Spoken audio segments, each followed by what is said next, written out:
Being a digital nomad is pretty cool, yes, I agree. But have you ever been kicked out of an important meeting because you had unreliable internet? Working from all over the world is a really great thing and it's a dream, and there are many big other advantages to it if you're this kind of person. But there are also some big and important downsides to it most people aren't talking about. Hey guys, my name is Goran. I'm a digital nomad. I'm a freelancer in social media management and digital marketing. Today we're going to talk about 5 of the biggest downsides of being a remote worker or digital nomad. The goal of today's video is to share 5 of the biggest struggles or obstacles in the career of a digital nomad and the parts nobody is actually talking about. And the parts discussed in today's video need to be taken in account by any remote worker as they will be discovered on the road and you will already be prepared for a good solution. So let's start right away with 5 of the most important points in this list. Bureaucracy, social life, self-motivation and self-doubts, working conditions, and the daily challenges. Many of the digital nomads have no real home base anymore, they have no apartment in their home countries and no tax residency, which means that they always have to move from one country to another and another every 90 or 180 days. And on the other hand, there are some digital nomads who travel part-time from one place to another and then return always to their home country and work from there by being with their friends and their families. So you will see actually that in some of the points, the digital nomads with no home residency will be affected much more, whereas other ones will be less affected by those points. So just keep in mind that it's very important. And so the first point of today's list is bureaucracy. The bureaucracy can be one of the biggest pains for digital nomads. For example, working in another country on a tourist visa officially is not completely legal, but there is also no solution offered for people working remote for companies from another country. Other important parts, for example, are the taxes and the pension. In your home country, you normally have a very good solution offered by your government. But what if you're traveling from one country to another and another without having a real home base? It's up to you if you want to organize those things, and you have to invest maybe in real estate, in stocks, in cryptocurrencies for your future and for your own pension.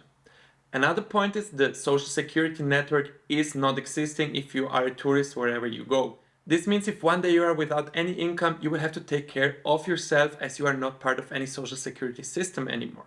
Another more difficult point maybe is having an international health insurance and many more things. So you always have to be very well prepared because you have to be much more independent than another person and you're relying mostly on yourself only. As a digital nomad or remote worker who's going from one country to another and another, you have to be more organized than regular people because they're having already a very good infrastructure and system and you rely much more on yourself only, so keep that in mind as that's very important. So the second point of the list is the social life. The social life can be one of the more complicated parts of your remote journey. For example, when you're traveling all over the globe, you have your family, your friends, everything is far away from you, and always when you move from one to another country, you have to make new friendships and start all over again. For some people, this can be really difficult, as for them it's really hard to go and make new friends, they don't know how to start out, and this can really affect your mental health while you are on the road. You will miss out on so many important events at home, like birthdays, Christmas maybe, whatever it is, and this can really affect your well-being. Even though this kind of starts very negative right now, it's not always like that. You make also new friends, you make new adventures, you make new experiences, which is enriching your life a lot. But you just have to keep in account that there's one positive part and one negative part, and you have to know how to juggle both situations. And for those people who don't know how to make friends on the road, there are many solutions. For example, you just enter some of the digital nomad Facebook groups from your local place, you attend some events, you go to a language exchange. If you like football, you try to find places to play football. If you like dancing, you can go and dance. There are many solutions, but you just have to be more active and try to do something, and then things will happen because you will get to know like-minded people and find people sharing interests with you, and then you will feel much happier in any place all over the world. You just have to become more active and do something to make new friends, and as you know, the world is full of strangers and strangers are just friends we haven't met yet. Being a digital nomad and wanting to have a relationship can mean sometimes to have to compromise. For example, in my case, I have a girlfriend who's not a digital nomad and she's sometimes taking off of her work and doing some remote work and traveling with me, whereas the other parts of the year we spend together in Medellin in Colombia, where she works in her normal regular job. Also, there are other digital nomads having their partner at home and sometimes leaving for a few months and coming back and forth, back and forth. So you just have to find a solution that is working for you and for your personal situation. And maybe last for this point, my personal experience.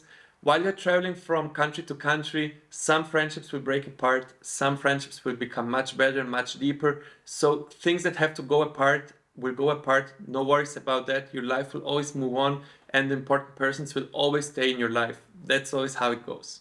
And if you enjoy this kind of content, please don't forget to hit that subscribe button. It helps me out a lot for this channel. Thank you very much. And let's move on to the third point of the list, the self-motivation and self-doubts. If you are a freelancer who's starting from zero and building his own business and his own career path, it's always going to be very difficult to have a very good self-motivation and never have self-doubts. If you start out with your own company, always being motivated is going to be very difficult. Sometimes you will just feel lazy, you don't want to work, maybe you will be sad because of something, you have so many other things to do. It's really hard to also not have the self-doubts. Am I capable of doing that? Can I reach those goals? Those are some points that will always be partners of yours on your own journey. Because if you want to make a special effort in your life, that's always going to be hard. You need discipline, you need motivation, you have to know how to deal with your self-doubts. You just have to go through it. It's kind of difficult, but normally it's really doable. You just have to go and push for it and things will work out. Having a good discipline and especially consistency are always the key to success.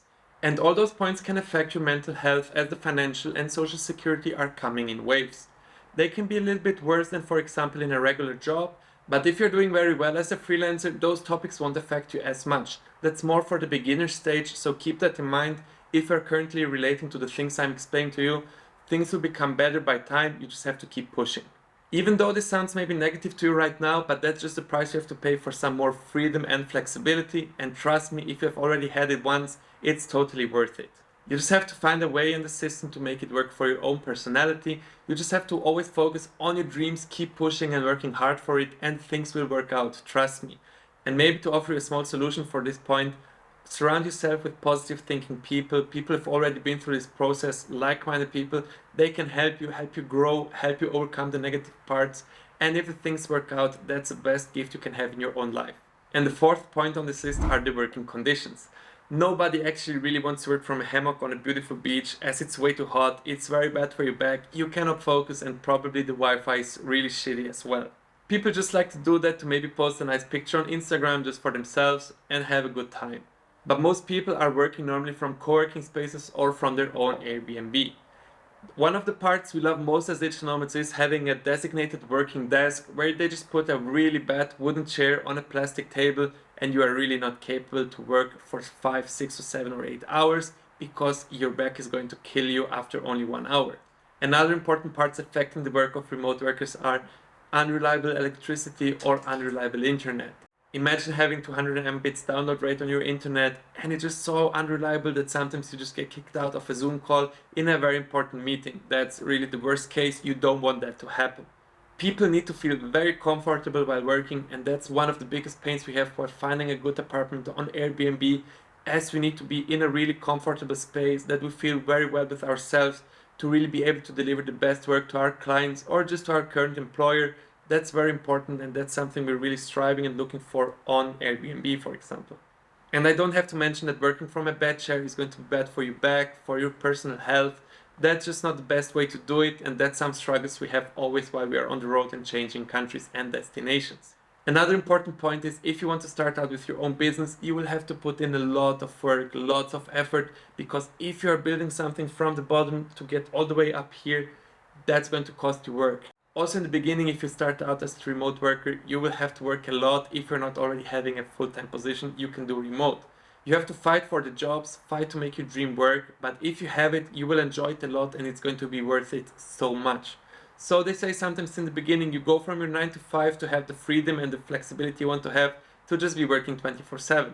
Obviously that's exaggerated, but it might happen because public holidays, weekends, I work on all those days sometimes too, but sometimes I also take off on a Friday, on a Monday or a Wednesday. And maybe one last point for freelancers, as you will have no public holidays, also maybe no vacations, as that's one of the reasons why people are hiring freelancers. If you want to take some weeks off, you just have to organize yourself very well, have enough income, maybe have enough savings, so that you can actually take some time off. The other solution is to make a really good work-life balance, that you don't really need a vacation. I, for example, didn't take any vacations in the last 2 years, as I've been able to juggle my jobs really well, to enjoy my life and also to work and build my own business, and it's working very well. But very soon I think I will take 1 or 2 weeks of vacation when I go to Indonesia on a beautiful beach, for example. And let's already move on to the last point of the list, the daily challenges. Living abroad can be such an amazing experience. You learn so many new things. You can try out and experience many new ways of life. Amazing if everything works out. But imagine yourself not speaking the language, having food poisoning, other personal health issues. How are you going to contact a doctor? How are you organizing your dentist if you don't speak the language? Those parts of traveling are really complicated and can affect the experience of your life in a new country extremely. After 4 years of living in Medellin, Colombia, I never had to go to a doctor. If something would happen to me today, I still would have no idea how to organize an appointment with a doctor. I would have to ask all my friends. Luckily for me, I can organize it in a very easy way as I have friends who know very good doctors, but I've already been imagining myself living in a country in Southeast Asia, for example, where I don't speak the local language. How am I going to organize a doctor? Where do I have to call? How do I make an appointment? Those points can be very frustrating, time consuming and complicated, and you don't know how to solve those solutions. When you're already feeling sick, ill or whatever, that's not the parts you want to deal with in another country, and at the end you don't know how can I pay that, do I need to do it with my insurance, credit card or whatever it is. This can be such a big pain, and those parts of the journey will affect yourself as well. So just keep that in mind. You will always have bad and a little bit good phases of your journey, but at the end it's worth it, as the positive parts will always be better and bigger than the negative parts. At least I hope so for you. So as you already know, after visiting some countries abroad, each country has its own system. You just have to deal with it, adjust to it, and if you have a good attitude towards it, things will work out for you. But having a good attitude, that's just key for everything. You will master it and then things will work out for you. So this has already been the list of the 5 negative points of maybe being a digital nomad. Every person has to decide if the advantages can make up for the disadvantages of this lifestyle. I personally would never return to my old life, as having all the flexibility and the freedom in my way of life, they are gold worth to me, and I would never change that. Having my home base in Colombia, for example, travel through the Caribbean, Europe, Southeast Asia, wherever I want to go, while doing something I love to work, that's just not something you can pay. That's worth all the effort, all the stress, all the gray hair. I'm happy about it, and I recommend you try it at least once in your life. If you don't like it, fair enough. But if you've never tried it and it's something you wanted to do always, you will always regret it if you haven't tried it. It's up to you if you're happy with your current life and in your current position. If you're not happy, you just have to make a change in your life. If you're not happy as a digital nomad, you can always return back to a regular job in an office, and also the other way around. And if you're currently feeling miserable in your current job, maybe remote or a physical one, it's up to you to make the change. And remember, each journey starts with a single step, and after every step you take, things will be much easier. So we have again reached the end of this video. I hope it was very valuable for you, that you have been able to take some good points for yourself. If you like and enjoy this kind of content, please feel free to hit the subscribe button, leave a like, leave a comment. Anything helps me out to grow the channel. Thank you very much and see you in the next one.